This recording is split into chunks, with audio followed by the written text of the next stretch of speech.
उठाओ। Thank you Jesus. हिलाओ हिलाओ अपने हाथों को।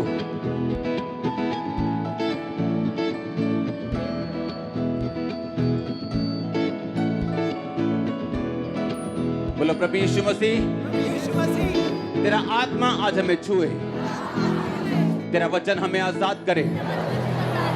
हम अपने कानों को, आत्माओं को खोलते हैं खुदाबंद, इसे ग्रहण करने योग्य बनाते हैं। आज तेरा आत्मा हमें आजाद करे, अपने वचनों के जरिए हमें फ्री करे, अगले लेवल के लिए तैयार करे।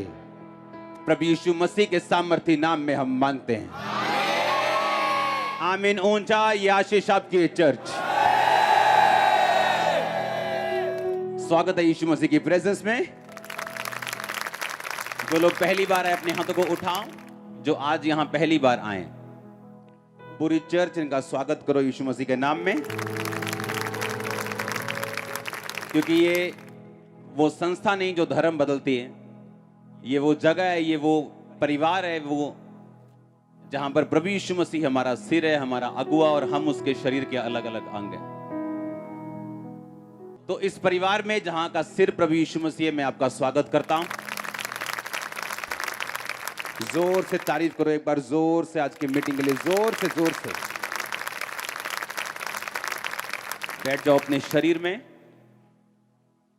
अपनी बाइबल को उठाओ, बोलो इस वचन से मैं प्यार करता हूं, ये मेरे शुद्ध रहने का आधार है।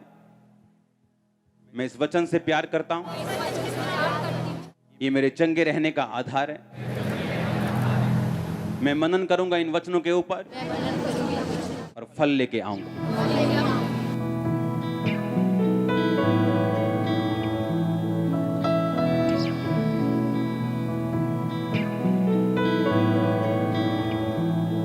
अंगीकार करो परमेश्वर, तेरा वचन आज मैं सुनूंगा, क्योंकि ये मेरे जीने का आधार है और मैं सेम वापस नहीं जाऊंगा। ऊंची आवाज में मांगो।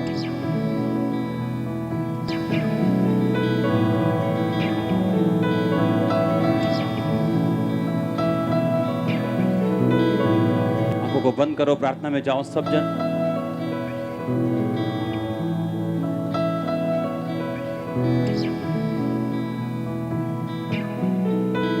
मैं अपने ध्यान को इन वचनों से नहीं हटाऊंगा। मांगो ऊंची आवाज में।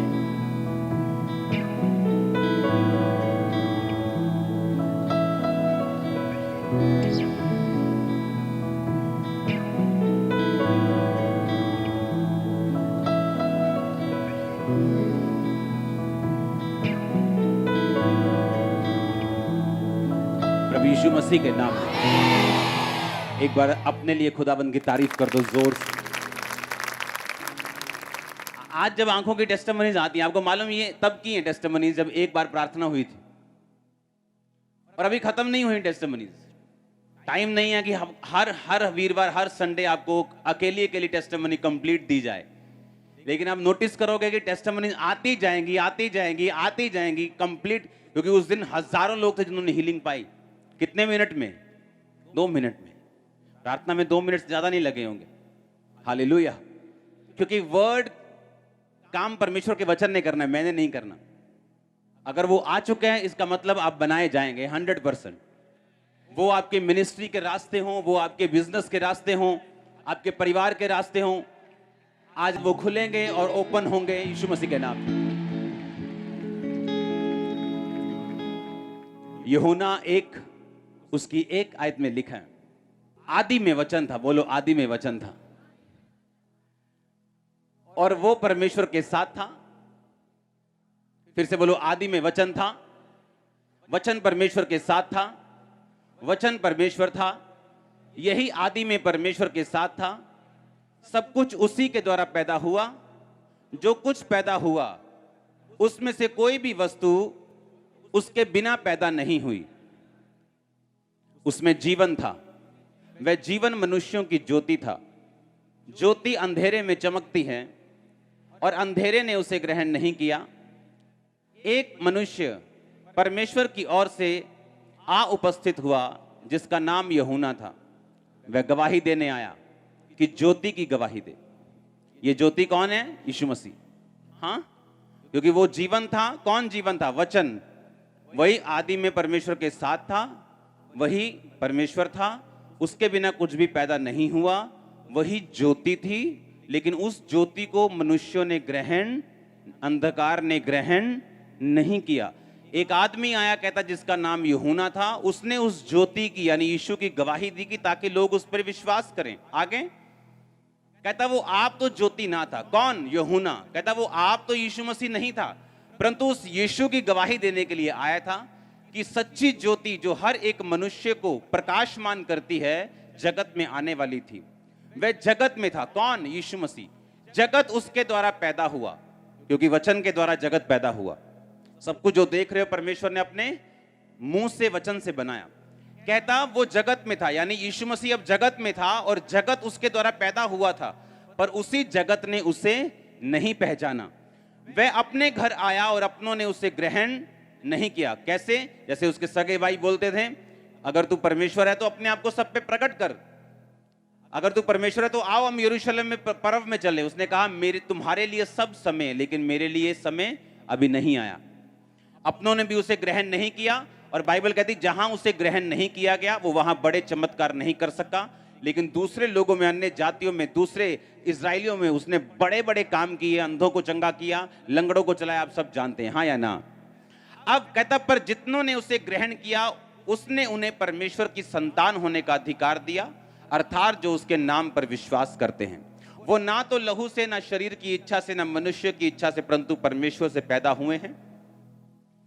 वचन देहधारी हुआ और अनुग्रह और सच्चाई से परिपूर्ण होकर हमारे बीच में डेरा किया, और हमने उसकी एक ऐसी महिमा देखी जैसे पिता के इकलौते की महिमा।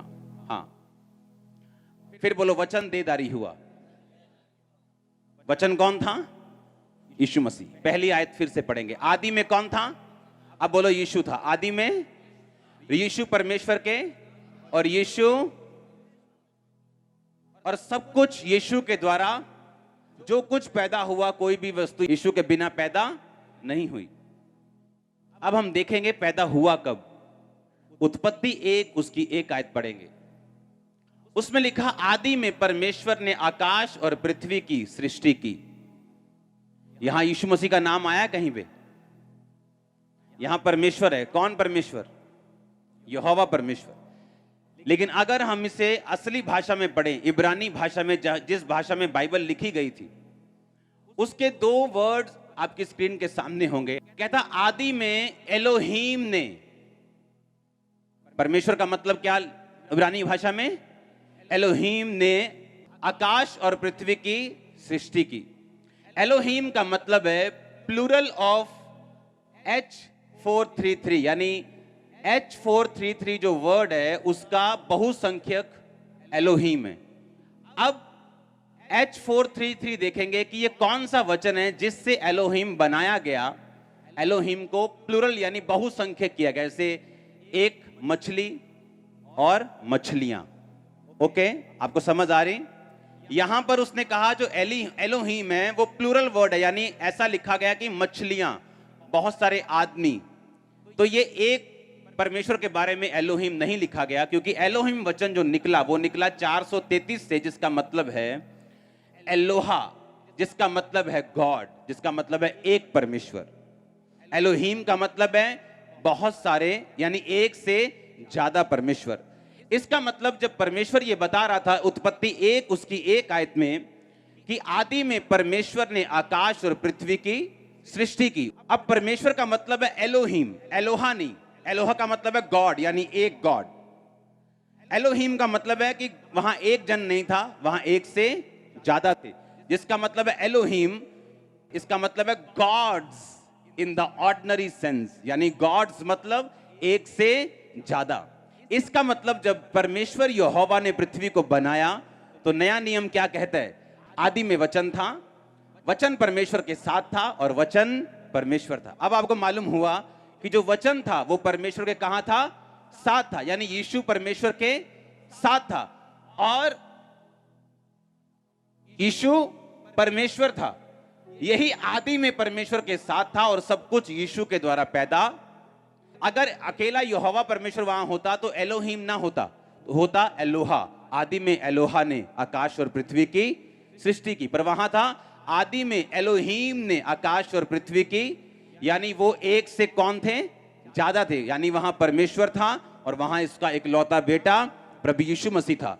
क्यों मैं आपको यह बात बता रहा हूं? बाइबल कहती कुछ भी यीशु मसीह के बिना पैदा नहीं हुआ।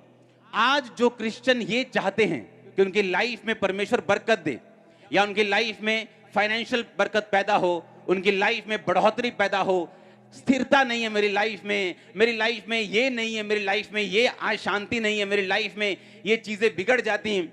बाइबल कहती आदि में यीशु परमेश्वर के साथ था। यीशु ने और परमेश्वर ने, यानी एलोहिम गॉड्स ने, बाप ने और बेटे ने, एक से ज्यादा परमेश्वर बाप और बेटा है वो एक ही। जिस तरह आप हैं और आपकी जुबान है, आप और आपकी जुबान, आपकी जुबान ने देह को धारा, आप वही हैं लेकिन आपकी जुबान गई। कहते ना, अगर तू बंदा है तो बंदे दा पोता है, एक ही जुबान रखी। यानी जो जेंटलमैन है उसकी एक ही जुबान है। और बाइबल कहती वही जुबान देहधारी हुई और आपके और मेरे बीच में यीशु मसीह के रूप में आई।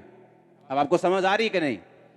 कहती वही जुबान, वही परमेश्वर, वो परमेश्वर के साथ था, यीशु परमेश्वर के साथ था और वचन के बिना कुछ भी पैदा नहीं हुआ। अब पैदा कैसे हुआ? बाइबल कहती आदि में एलोहीम ने आकाश और पृथ्वी की सृष्टि की। उसके बाद परमेश्वर का आत्मा जल के ऊपर लिखा मंडराता था, लेकिन कुछ भी पैदा नहीं हुआ जब तक वो आत्मा जल के ऊपर मंडराता रहा और जब तक उसे वचन नहीं दिया गया। परमेश्वर पिता ने सोचा पृथ्वी कैसी होनी चाहिए, पेड़ कैसे होने चाहिए, मछलियां कैसी होनी चाहिए। आप जानते हैं समुद्र में इतनी गहराई और इतनी मछलियां कि 70% प्रजातियां अब तक खोजी नहीं गई। हर रोज साइंटिस्ट को नई मछली, नई प्रजाति, नई चीज मिलती है समुद्र के नीचे। ये सारा कुछ परमेश्वर ने लिखा, अपने बुद्धि में बनाकर अपने वचन से बोला और सब कुछ पूरा हुआ। जब पृथ्वी पर परमेश्वर का आत्मा मंडराता था लेकिन कुछ भी पैदा नहीं हुआ, पृथ्वी बेडोल थी, सुनसान थी।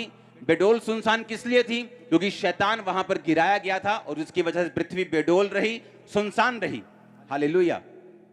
वो गिराया गया, बनाई पृथ्वी पहले थी। जैसे सृष्टि की गई, उसके बाद सृष्टि के बाद पृथ्वी बिगड़ गई शैतान के गिरने के कारण। ये एक अलग विषय है, आज हम इसे नहीं छेड़ेंगे। पर बाइबल कहती है पृथ्वी के ऊपर परमेश्वर का आत्मा मंडराता था और जैसे ही परमेश्वर ने बोला उजाला, उजाला बोला तो उजाला, यानी वचन बोला। परमेश्वर की उपस्थिति वहां पर बैठी जो यहोवा पिता की, तब तक कुछ नहीं कर सकी। और आत्मा जल पर मंडराता तब तक कुछ नहीं कर सका जब तक यीशु मसीह वहां पे नहीं गए, यानी वचन वहां पे नहीं गया। इसका मतलब क्या? आपकी लाइफ में परमेश्वर की प्रेजेंस हो सकती। आपने पवित्र आत्मा को पा लिया, हाँ, पवित्र आत्मा आपकी जिंदगी में, वो आपको छूता भी है जब आप प्रार्थना करते हैं। आपको महसूस भी होता है कई बार कि परमेश्वर की प्रेजेंस मेरे साथ है।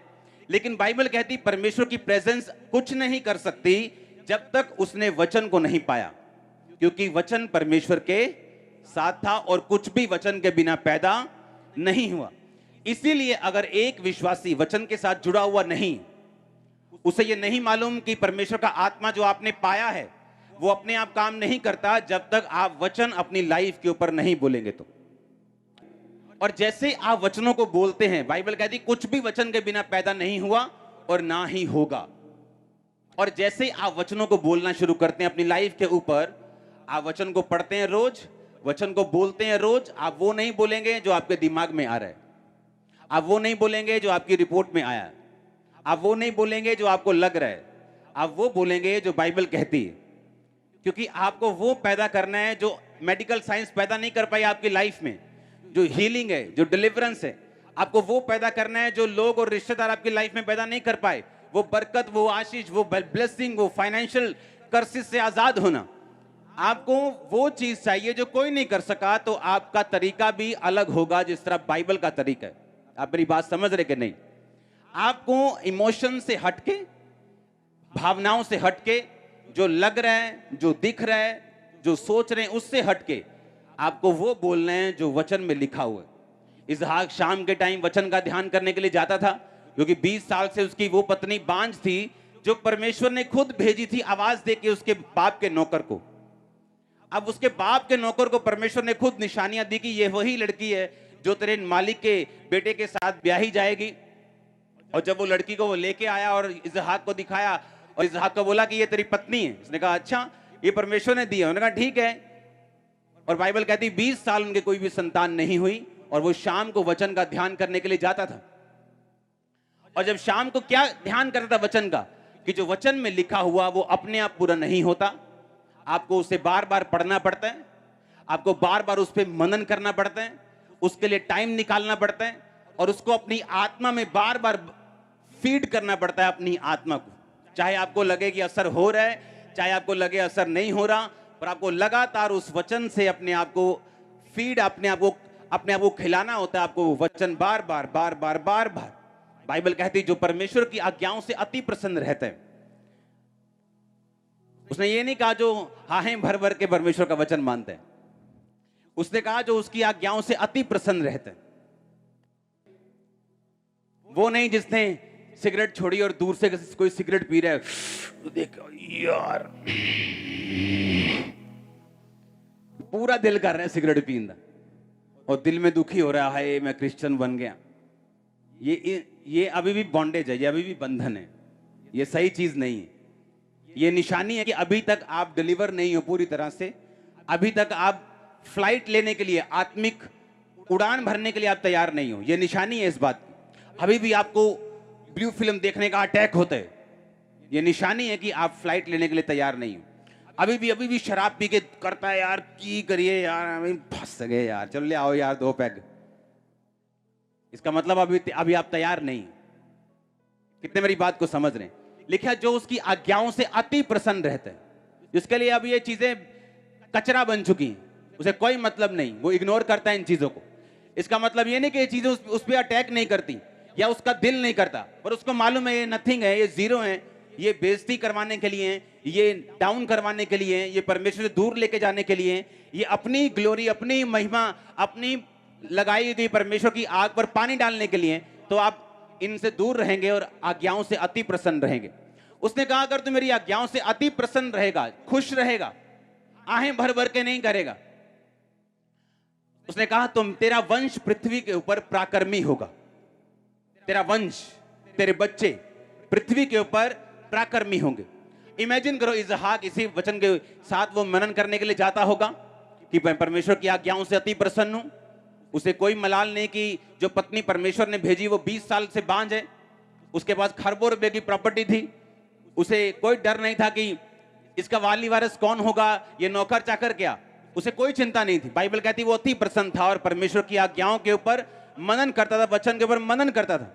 और 20 साल के बाद क्या हुआ? जो उसने मनन किया, रोज मनन, कि मैं उसकी आज्ञाओं से प्रसन्न हूं, मेरा वंश पृथ्वी के ऊपर प्राकर्मी होगा। बाइबल कहती जो उसको दिल और जान से मानते हैं वो धर्मी कहलाते हैं। तो बाइबल कहती धर्मी का वंश बचाया जाएगा। ये वचन हथियार है अगर आपको मालूम हो तो, क्योंकि एक बात याद रखो, यीशु परमेश्वर के साथ था, कुछ भी यीशु के बिना पैदा नहीं हुआ। आप 20 साल बांझ रह सकते हैं चर्च में रहते हुए भी, जब तक आप इस बात को रियलाइज नहीं करेंगे कि वचन बोलने से, वचन मनन करने से मुझे रोज इसको करना है, क्योंकि वचन के बिना अगर तब पैदा नहीं हुआ तो अब भी पैदा नहीं होगा। वो आपके बच्चों के ऊपर वचन आप अंगीकार करें, अपनी सेहत के ऊपर करें, चाहे वो आप अपने बिजनेस के ऊपर करें, चाहे आप अपनी लाइफ के ऊपर करें, दुष्ट आत्मा से ग्रसित व्यक्ति अपनी जिंदगी के ऊपर करे, आपको उस वचन को बोलना पड़ेगा बार बार, जो वचन आपके लिए बाइबल में लिखा हुआ। आमीन। पहले आपको ढूंढना होगा कि अगर मुझे बिजनेस की ब्लेसिंग चाहिए तो कौन सा वचन है, अगर हीलिंग चाहिए तो कौन सा वचन है, अगर बच्चों की बरकत चाहिए तो कौन सा वचन है, अगर बच्चे सुधरने चाहिए तो कौन सा वचन है, अगर मुझे शारीरिक चंगाई चाहिए तो कौन सा वचन है। आज कलीसिया ये सोचती है कि बस ऐसे जाओ, प्रभु को बोलो हाय प्रभु बहुत दुखी है, बस प्रभु अपने आप सुन लेगा। उसको मालूम है आप दुखी हैं, पर उसने कहा आदि में वचन था, वचन परमेश्वर के, और वचन ही यानी आदि में एलोहीम था। हां, आदि में वर्ड था, आदि में एलोहीम ने आकाश और पृथ्वी की सृष्टि की। यानी आदि में यहोवा था और यहोवा के साथ कौन था? यीशु। इसीलिए कहा एलोहीम। नहीं तो अगर अकेला यहोवा होता तो बोलते आदि में एलोहा ने आकाश और पृथ्वी की सृष्टि की। पर आदि में एलोहा ने की कि एलोहीम ने की? एलोहीम मतलब परमेश्वर और यीशु मसीह। अगर तब यीशु मसीह के बिना, अगर तब वचन के बिना कुछ भी पैदा नहीं हुआ, तो अब भी वचन के बिना कुछ भी पैदा नहीं होगा। आपको वचन पढ़ना होगा रोज रोज रोज रोज रोज। रिजल्ट आए, चाहे अब आए, चाहे 10 साल में आए, चाहे 5 में आए, चाहे 3 में आए, लेकिन आपको यह बात समझनी होगी कि आपको रिजल्ट के लिए, आपको आपकी अपनी लाइफ में परमेश्वर के काम को देखने के लिए आपको वचन के साथ जुड़ना पड़ेगा। कितने मेरी बात को समझ रहे हैं? क्योंकि वर्ड जो है वो आपको कंट्रोल में रखेगा, वचन आपको विश्वास में रखेगा। वचन शैतान की सारी आवाजों को जो आपके मन में आ रही, सारे शक को, सारी आवाजों को, सारी नेगेटिविटी को, सारे पाप की आवाजों को वचन जो है हमेशा बंद करता रहेगा, उसे सीज करता रहेगा, अगर आप वचन के साथ जुड़े रहेंगे तो। बहुत से लोगों को नहीं मालूम, उन्हें लगता है कि बाइबल एक रिलीजियस पुस्तक है, जिसे 5 मिनट कहीं से भी पढ़ लो तो कोई बात नहीं, लेकिन ऐसा नहीं है। बाइबल आपके जीवित परमेश्वर का लव लेटर है आपके लिए। अगर आप नहीं पढ़ेंगे, आपको मालूम नहीं वो आपसे क्या चाहते हैं। अगर आप नहीं पढ़ेंगे, आपको मालूम नहीं कि ये जो मेरे परमेश्वर ने, मेरे बाप ने मुझे प्यार का पत्र लिखा है, उसमें लिखा क्या है? उसने लिखा है कि मैं तुम्हें सांपों और बिच्छुओं को रौंदने का अधिकार देता हूं। उसमें लिखा है तेरा वंश पृथ्वी के ऊपर पराक्रमी होगा। उसमें लिखा है तेरा वंश बचाया जाएगा। उसमें लिखा उसके कोड़े खाने से तुम चंगे हो चुके हो। उसमें बहुत सी बातें लिखी, पर मैं ये पूछना चाहता हूं, मुझे तो मालूम है मेरे बाप ने मुझे क्या लिखा, क्या आपको मालूम है कि नहीं? शायद इसीलिए जब मेरी लाइफ में हीलिंग नहीं हो रही थी, और मैं आपसे दावा करता हूं, मैं आपको सच कहता हूं कि मैं बाइबल कभी नहीं पढ़ने वाला था। मुझे हीलिंग से मतलब जब मैं परमेश्वर में आया कि मुझे हीलिंग मिल जाए, डिलीवरेंस मिल जाए, मैं अपने बिजनेस में जाऊं, अच्छा कमाऊं, संडे के संडे चर्च जाऊं, बस ये मेरा विजन था। लेकिन उन दुष्ट आत्माओं के अटैक जब कम होने की बजाय यीशु मसीह में आने के बाद बढ़ गए, और कुछ चीजें चंगी हो गई, कुछ बीमारियां चली गई, नशे चले गए, कुछ चीजें शैतान के अटैक बढ़ गए, तो परमेश्वर की आत्मा मुझे एक ही बात बोलती थी कि वचन पढ़। जैसे ही वचन पढ़ता था अटैक कम होते थे। इस तरह से वचन के साथ मैं जुड़ता रहा। जब वचन के साथ जुड़ता रहा तो वचन जब पढ़ता था तो जब वचन फिर याद होता है आपको कि कहां क्या लिखा हुआ। रोज 6 घंटे पढ़ना पड़ता था, कई बार 5 घंटे, कई बार 7 घंटे रोज वचन। इसलिए नहीं कि मैं परमेश्वर से बहुत प्यार करता हूं, इसलिए कि मेरे अटैक कम हो जाए। इस तरह से परमेश्वर ने मुझे अपने वचन में उसने इंट्रोड्यूस किया अपने वचन से मेरे को। और जब रोज वचन पढ़ने की आदत पड़ गई, बाइबल जब रोज खोलनी, तो मुझे मुंह जुबानी मालूम होना शुरू हो गया कि यहाँ वो वचन लिखा है, यहाँ बच्चों के लिए लिखा है, यहाँ बीमारी के लिए लिखा है, यहाँ गरीबी के लिए लिखा है, इस वचन में ये लिखा है। तो जब भी लोगों ने मेरे पास आना, मैंने उसी वचन से उनको बताना। उसने बोला मेरी ये प्रॉब्लम, मैंने कहा रुक जा, टाइम नहीं लगना बाइबल खोलते, बस सीधा टक किया और ये देख क्या लिखा है, परमेश्वर ये कहता है, परमेश्वर ये कहता है। क्योंकि जब आपको वचन मालूम हो गया, इसका मतलब आपको परमेश्वर की इच्छा मालूम हो गई। तो लोगों को यही नहीं मालूम, क्या परमेश्वर सच में चाहता है कि मैं चंगाई को पाऊं? क्या वो चाहता है कि मैं बरकत को पाऊं? बाइबल कहती धन और घर पुरखाओं के भाग से और बुद्धिमती पत्नी यहोवा की ओर से मिलती है। लिखा कि नहीं लिखा? उसने ये लिखा धन शैतान से मिलता है। लेकिन प्रॉब्लम यह है कि धन का लालच, धन का प्रेम आपको परमेश्वर से दूर करते हैं। लेकिन जब आपको वचन मालूम होता है कि आपको जो कुछ भी चाहिए परमेश्वर की ग्लोरी के लिए, महिमा के लिए चाहिए, आप अपने मन में और शांतिमय तरीके से, अपनी लाइफ में और पीसफुली, सामर्थ्य से आप इस तरीके से चलना शुरू करते हैं और परमेश्वर आप पे दया करना शुरू करता है। हालेलुया। आप समझ रहे मेरी बात को? मैंने इंटरनेट पे क्वेश्चन पूछा कितने लोग रोज वचन पढ़ते हैं, तो 100 में से 25 लोग वचन रोज नहीं पढ़ते थे, और ये बड़ी गिनती है। आपको वचन के साथ रोज जुड़ना होगा, आपको रोज पढ़ना होगा, आपको रोज मनन करना होगा, क्योंकि आप ये बात आज जान चुके हैं कि वचन के बिना आपकी जिंदगी में कुछ भी पैदा नहीं होगा। लोगों को लगता है कि मैंने ये लूका 5 बहुत बार पढ़ा है, लोगों को लगता है मैंने यूहन्ना बहुत बार पढ़ा है, मैंने मत्ती 10 बार पढ़ ली है। आप मत्ती 1000 बार भी पढ़ लेंगे ना, हर बार आपको मत्ती अलग तरह से समझ आएगा, क्योंकि वो जीवित वचन है, वो मुर्दा वचन नहीं है। आपको हर बार आप बाइबल पढ़ेंगे, आपको हर बार परमेश्वर अलग बात करेगा। वो अगर नर्सरी लेवल का बंदा पढ़ रहा है, आत्मा में नया है, वो उससे उसी लेवल की बात करेगा। कोई पीएचडी लेवल का बंदा पढ़ रहा है, वो उस लेवल की उससे बात करेगा। इसीलिए बाइबल कहती है वचन जो है ये एक धार्मिक पुस्तक की तरह आप नहीं पढ़ते। वचन जो है आप जीवित परमेश्वर के वर्ड्स की तरह आप इन्हें पढ़ते हो। हालेलुया। आप जानते बाइबल कहती परमेश्वर ने जब सब कुछ वचनों के द्वारा बनाया और उसके बाद आदम को मिट्टी से गूंथा और उसके अंदर जीवन का सांस फूंक दिया। बाइबल कहती जब जीवन का सांस आदम के अंदर फूंका तो आदम जीवित हो गया। और बाइबल ऐसा भी कहती है कि जितने वचन बाइबल में लिखे हैं परमेश्वर के, वो परमेश्वर की सांस पाए हुए हैं, वही सांस जो आदम के अंदर डाला गया था। हालेलुया। वो सेम सांस।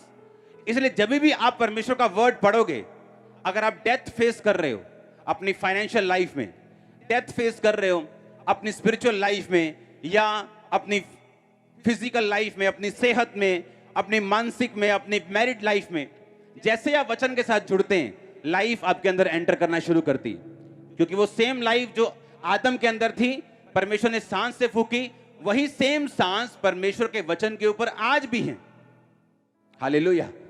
इसलिए जो लोग रोज वचन पढ़ते हैं वो इस बात को नोटिस करेंगे कि जब भी वो वचन को पढ़ते हैं, जो वचन से पढ़ के उठते हैं, उनको ऐसा लगेगा जैसे उनकी आत्मा ने कुछ खाया है। जैसे शरीर कुछ खाता है तो बल फील होता है, उनको ऐसा लगेगा कि उनकी आत्मा ने कुछ खाया, उनकी आत्मा स्ट्रांग हुई है इस वचन को पढ़ने के बाद।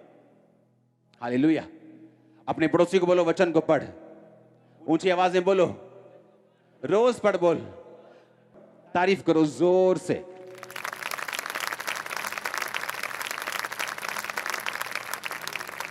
आप जानते हैं मसीह में लोग आते हैं और मोस्टली लोगों की लाइफ में गवाहियां बनती, मोस्टली, मतलब अब 99 से भी ऊपर परसेंटेज लगा लो। पर अगर आप उनको 1 साल 2 साल 3 साल बाद चेक करेंगे, उनका लेवल कभी सेम नहीं होता। कोई बहुत बढ़ चुका होता है, कोई अभी भी पाप से संघर्ष कर रहा होता है, कोई ठीक ठीक सा होता है, कोई एवरेज सा होता है, कोई थोड़ा अच्छा होता है, कोई उससे अच्छा होता है, कोई टॉप में होता है, कोई बॉटम में होता है। आए वो इकट्ठे हैं परमेश्वर में। लेकिन ऐसा क्यों? क्या परमेश्वर ने ऐसा किया? क्या परमेश्वर ये चाहता है? क्या आप ये चाहते हैं अगर आपके 5 बच्चे हैं, 2 बच्चे हैं, आप चाहते हैं कि एक बहुत गरीब रहे और एक बहुत अमीर हो जाए? आप चाहते हैं ऐसा? हाँ, कितने बच्चे आपके? 3 है पास्टर जी। अच्छा 3 है, तो आप चाहते हैं कि तीनों ब्लेस्ड हो। यस। एक उनमें अगर गरीब रहो तो अच्छा चलेगा? नहीं चलेगा? पक्की बात है। आप सोचो एक इंसान, बाइबल कहती जो बुरा होकर भी अपने बच्चों को अच्छी वस्तुएं देना जानते हैं। हम क्रिश्चियन हैं, हम अच्छे लोग हैं। अच्छा एग्जाम्पल दे रहा हूं। हालेलुया। आप समझ रहे मेरी बात? लिखा इंसान बुरा होकर भी अपने बच्चों को रोटी मांगने पर बिच्छू नहीं देता। तो कहता है परमेश्वर अपने बच्चों को गलत चीजें क्यों देगा, या वो अपने मांगने वालों को अच्छी वस्तुएं क्यों ना देगा? तो परमेश्वर तो नहीं चाहता कि मेरा एक बच्चा बहुत आशीषित हो, वो लंगड़े चलाए और दूसरा पाप में फंसे, ऐसा तो वो नहीं चाहता। लेकिन कौन जिम्मेवार है इस चीज के लिए? मैं आपको बताता हूं कौन जिम्मेवार है। दूसरा राजा उसका 6 बाब उसकी 1 आयत को पढ़ेंगे। भविष्यद्वक्ताओं के चेलों में से किसी ने अलीशा से कहा, यह स्थान जिसे हम तेरे सामने रहते हैं, जिसमें हम रहते हैं, वह हमारे लिए छोटा है। हम यरदन तक जाएं, वहां से एक बल्ली लेकर वहां अपने लिए रहने का एक स्थान बनाए। उसने कहा अच्छा जाओ, ठीक है, बना लो। तब किसी ने कहा कृपया अपने दासों के संग चल। उसने कहा ठीक है, मैं चलता हूं। अलीशा उनके साथ गया और वो यरदन नदी के किनारे पहुंचकर लकड़ी को काटने लगे। और जब एक जन बल्ली काट रहा था तो कुल्हाड़ी बेंट से निकलकर जल में गिर गई। इसलिए वह चिल्लाकर कहने लगा, हाय मेरे प्रभु, वो तो मांगी हुई थी। परमेश्वर के भक्त ने पूछा, यानी अलीशा ने कहा, वो कहां गिरी? और जब उसने वो जगह उसको दिखाई, तब उसने एक लकड़ी काटकर उस पानी के ऊपर डाल दी और लोहा पानी के ऊपर तैरने लग गया। उसने कहा उठा ले, तब उसने हाथ बढ़ाकर उसे ले लिया। आप इमेजिन करो, एक ऐसा प्रॉफिट, एक ऐसा नबी, एक ऐसा परमेश्वर का दास जो इतनी पावर रखता है कि हील कर सकता है, जो इतनी पावर रखता है कि पानी दो भाग कर सकता है। लेकिन आपको मालूम वो किस सिचुएशन में रह रहा है? बाइबल कहती, परमेश्वर ने कहा 7 साल तक अकाल पड़ेगा। ये उसी अकाल का टाइम था। और अलीशा के चेले कह रहे हैं कि हमारे पास रहने के लिए स्थान नहीं है, कुछ घर बना लें। कहता बना लो। कहता जब वो घर बना रहे, लकड़ी काट रहे थे, तो कुल्हाड़ी बेंट से निकलकर वो लोहे वाला हिस्सा पानी में गिर गया। और अलीशा का सेवक कहता वो तो मांगी हुई थी, मतलब उनके पास इतना भी पैसा नहीं था कि उस कुल्हाड़ी को खरीद सकें। लेकिन आपने कभी भी उस टाइम पर भी अलीशा को परमेश्वर की निंदा करते नहीं सुना होगा। आपने देखा होगा एलिया के टाइम में अकाल पड़ा 3 साल, हाँ या ना? अलीशा के टाइम में 7 साल पड़ा। अलीशा ने उस औरत को बोला जिसके बेटे को जिंदा किया था, यहां से चली जा, क्योंकि 7 साल यहां यहोवा चाहता है अकाल पड़े। मैं ये चाहता हूं कि आप अपनी लाइफ को एनालाइज करें, इसको जांचें, इसको परखें कि क्या अकाल के दिनों में, क्या उन दिनों में जब परमेश्वर आपकी जिंदगी में साइलेंट है, वो बोल नहीं रहा, आपको लग रहा है मेरी प्रार्थना को सुनना नहीं जा रहा, आपको लगता है मेरी जिंदगी के दिन ने संघर्ष भरे हैं, ये लड़ाई भरे हैं, कलेश भरे हैं, तो मैं ये चाहता हूं क्या तब भी क्या आप परमेश्वर पर ध्यान कर रहे हैं? क्या बाइबल पढ़ रहे हैं? नहीं तो अकाल के दिनों में लोग परमेश्वर से जब हटते हैं तो सामर्थ चली जाती। अकाल के दिनों में भी उनमें इतनी सामर्थ थी, बाइबल कहती है जब लकड़ी काट के डाली गई, वो लकड़ी क्रॉस को रिप्रेजेंट करती है कि जहां पर क्रॉस को इंट्रोड्यूस किया जाएगा, जहां पर क्रूज की कथा सुनाई जाएगी, जहां पर क्रूज के बारे में बताया जाएगा, वहां लोहा पानी में तैरेगा, यानी असंभव काम वहां संभव होंगे, वहां लंगड़े चलेंगे, अंधे देखेंगे, वहां कोढ़ी शुद्ध होंगे, हाँ वहां बहरे सुनेंगे। आपने सुना कि नहीं सुना? हाँ, वहां दुष्ट आत्माओं के रोगी आजाद होंगे, बीमारियों के रोगी आजाद होंगे, वहां लोग बनाए जाएंगे, उनके काम बनेंगे। आपने सब टेस्टिमनीज को सुना है, हाँ या ना? और बाइबल कहती जहां पर भी लकड़ी को उन्होंने काट के डाला, वो लोहा पानी पे तैरने लगा। वो लकड़ी क्रूज को रिप्रेजेंट करती, वो लकड़ी क्रूज को दिखाती। लेकिन मैं आपसे एक क्वेश्चन पूछना चाहता हूं, क्या अकाल के दिनों में भी आपका उस क्रूज पे विश्वास है या नहीं? क्योंकि अकाल के दिनों में अगर क्रूज पे विश्वास नहीं है तो लकड़ी, वो जो लोहा है वो लकड़ी की तरह तैरेगा नहीं, पानी पे तैरेगा नहीं, वो नीचे डूबा रह जाएगा। इमेजिन करो, उस गरीबी में भी, उस अकाल में भी अलीशा ने अपना आपा नहीं खोया। अलीशा ने कमाई करने का कोई दूसरा 2 नंबर का जरिया नहीं निकाला। उसने नशा बेचना शुरू नहीं कर दिया कि मेरे घर में तो खाना नहीं चलता जी, मैं तो नशा बेचे बिना हम रह नहीं सकते। अरे मांग कर खा लो, इससे अच्छा, नशा बेचने से अच्छा। बाइबल कहती है जो लोग परमेश्वर के वचन पे चलेंगे, अकाल में भी, दुखों में भी, कष्ट में भी, उन्हीं की जिंदगी में क्रूस की सामर्थ काम करेगी। इसलिए ये फर्क है, यही फर्क है। जब आदमी चर्च में आता है, टेस्टिमनी दोनों की लाइफ में बनती है, पर एक बंदा जब अकाल आता है, क्योंकि हर एक क्रिश्चियन बाइबल कहती परखा जाएगा। अगर आप बेटे हैं, अगर आप सच्ची बेटी हैं, तो बाइबल कहती है अगर वो बेटा बनाएगा, बेटी बनाएगा, तो कोड़े भी लगाएगा।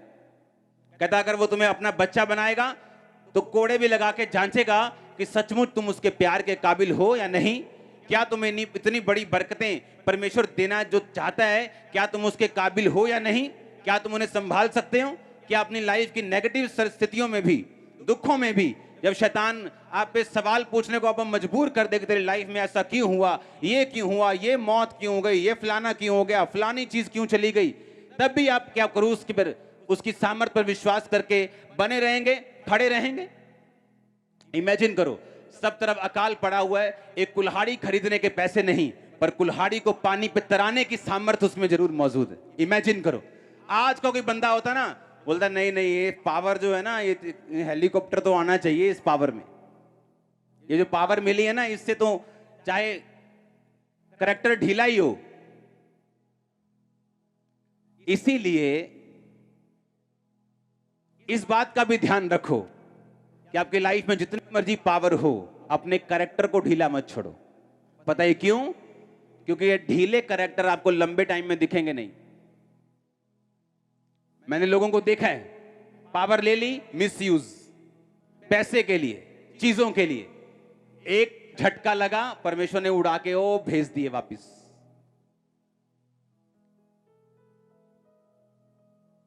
बोलो, क्रूस की ताकत उन लोगों के लिए है जो अकाल में भी परमेश्वर का साथ नहीं छोड़ते।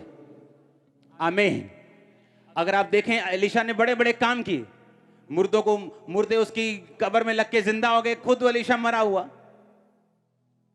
लेकिन बाइबल कहती उस अकाल ने भी एलीशा का विश्वास तोड़ा नहीं, उसको गलत रीति के साथ पैसा कमाने के लिए मजबूर नहीं किया, उसके चेलों ने कोई और गलत योजना नहीं बनाई, लेकिन बाइबल कहती वो परमेश्वर के वचन के ऊपर खड़े रहे। अगर उन्होंने अकाल देखा होगा, बाद में मैं आपको दावा करता हूं एंड की बहुतायत भी देखी होगी, जबरदस्त बहुतायत भी देखी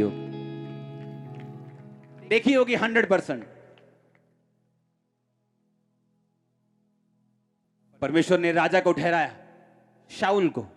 परमेश्वर नहीं चाहता कि इजराइल का राजा कोई हो, परमेश्वर ये चाहता था कि मैं ही इनका राजा ठहरूं, मैं ही इनकी अगुवाई करूं, लेकिन लोगों की जिद थी, जैसे अन्य जातियां हैं हमें वैसा राजा चाहिए, जैसे अन्य जाति शादी करती हैं धूम धड़ाके से, विस्की से, हमें वैसी शादी करनी है। परमेश्वर तो ठीक है करो, पर मैं तुम्हारे साथ नहीं हूं। इमेजिन करो, एक क्रिश्चियन बंदे की शादी हो रही और दारू चल रही, सॉन्ग्स चल रहे हैं, शराब चल रही, पूरा धूम धड़ाका चल रहा है और लड़ाइयां हो रही, ओ तेरी ओ। इमेजिन करो, जहां परमेश्वर की आत्मा ने आकर उस जोड़े को ब्लेस करना था और स्पिरिचुअली उन्हें ग्रेस देनी थी, क्या वहां उसका आत्मा आ पाएगा? ठीक है नहीं? साडी लड़ाई बहुत हुंदी है दोनों दी, ते विआह दी एल्बम देखो उन्हां दी पहलां ते, हाँ देखो एल्बम उनकी शादी की। मैं मसीह में आने के बाद की बात कर रहा हूं, जो पहले हुआ वो भूल जाओ, वो परमेश्वर ने माफ कर दिया होगा। हाँ, मैं मसीह में आने की बात कर रहा हूं। हालेलुया। अब राजा बदलते गए, पहले शाऊल आया, दाऊद आया, सुलेमान, ऐसे राजा बदलते गए। एंड का राजा होशे था, एक राजा येहू था।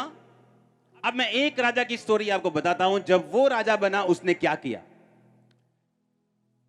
दूसरा राजा की 10:18 से 30 को पढ़ेंगे। तब येहू यानी येहू राजा था जो परमेश्वर ने चुना था। ये वही था जिसको एलिया ने परमेश्वर से कहा था कि येहू को अभिषेक कर, एलीशा को अभिषेक कर। हाँ, ये वही येहू ने सब लोगों को इकट्ठा करके कहा, अहाब ने तो बाल की थोड़ी उपासना की, परंतु येहू उसकी उपासना बढ़कर करेगा। उसने झूठ बोला। क्यों झूठ बोला?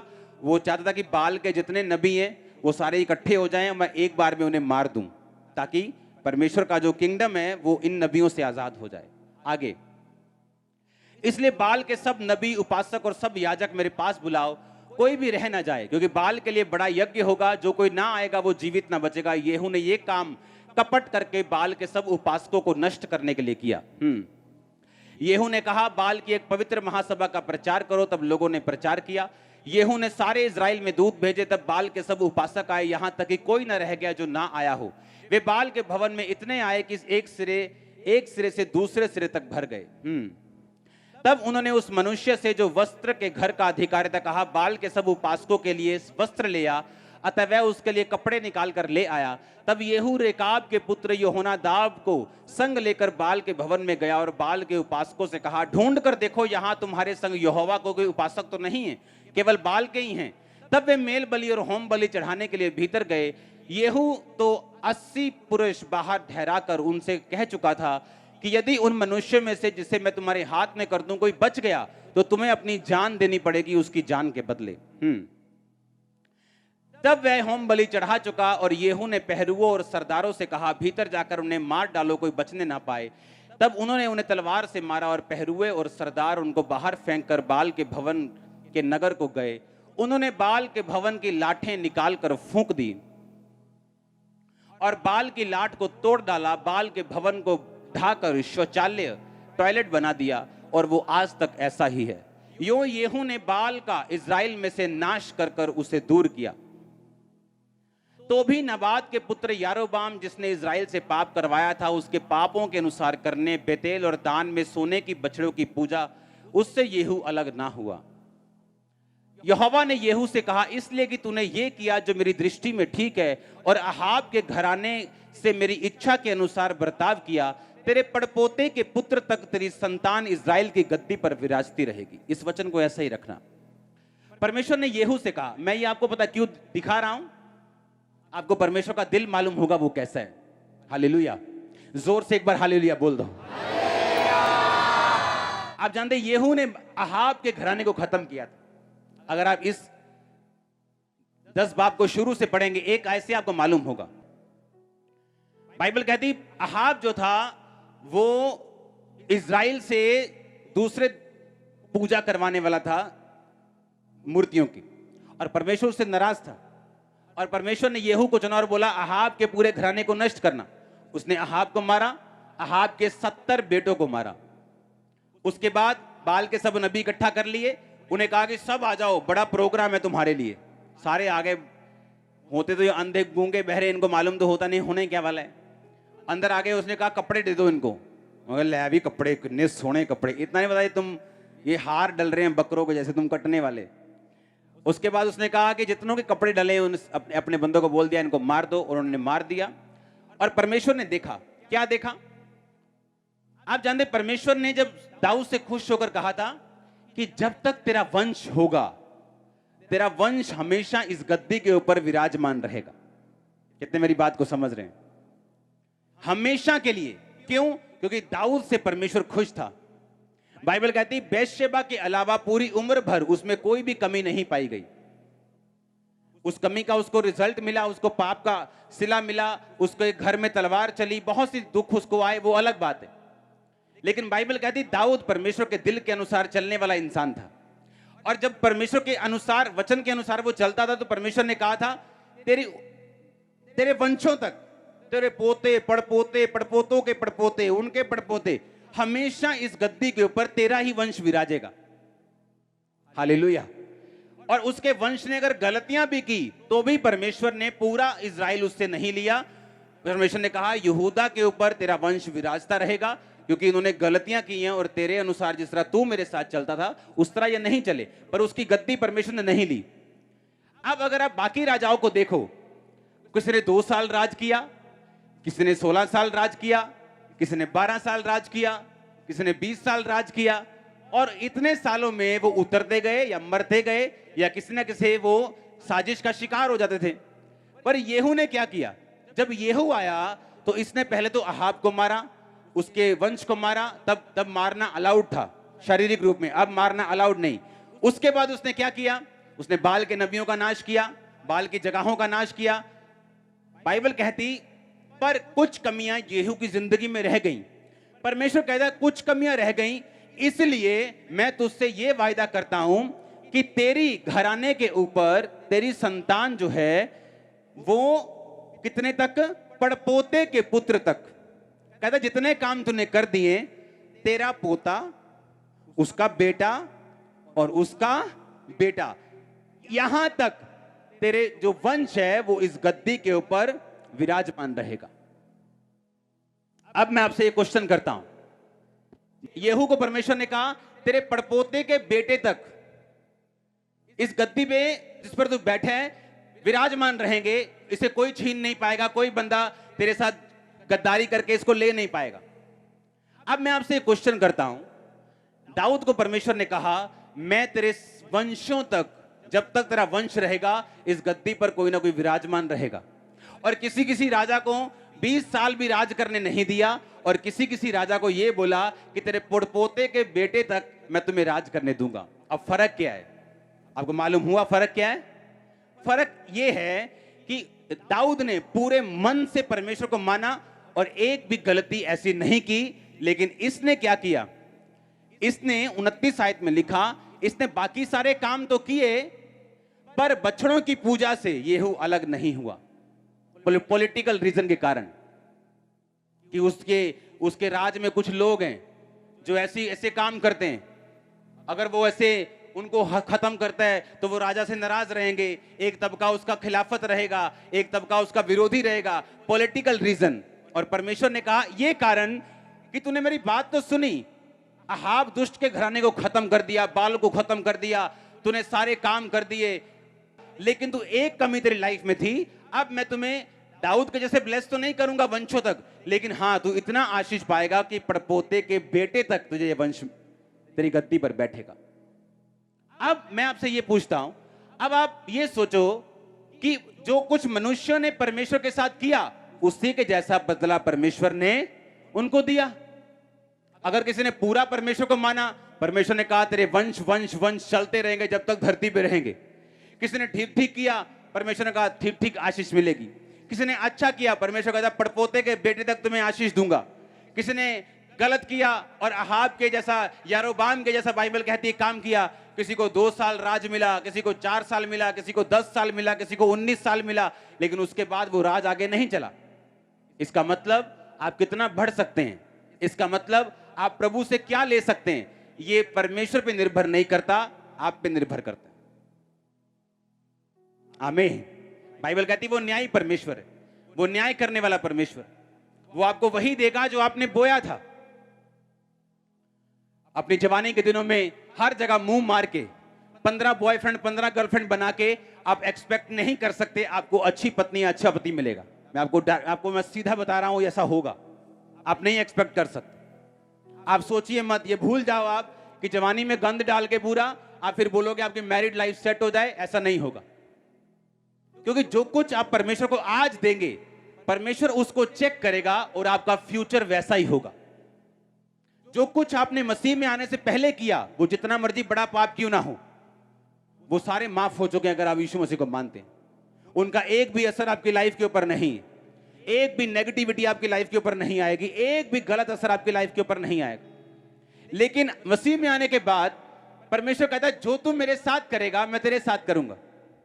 तू जेलसी करेगा किसी के साथ, वो तू पाएगा।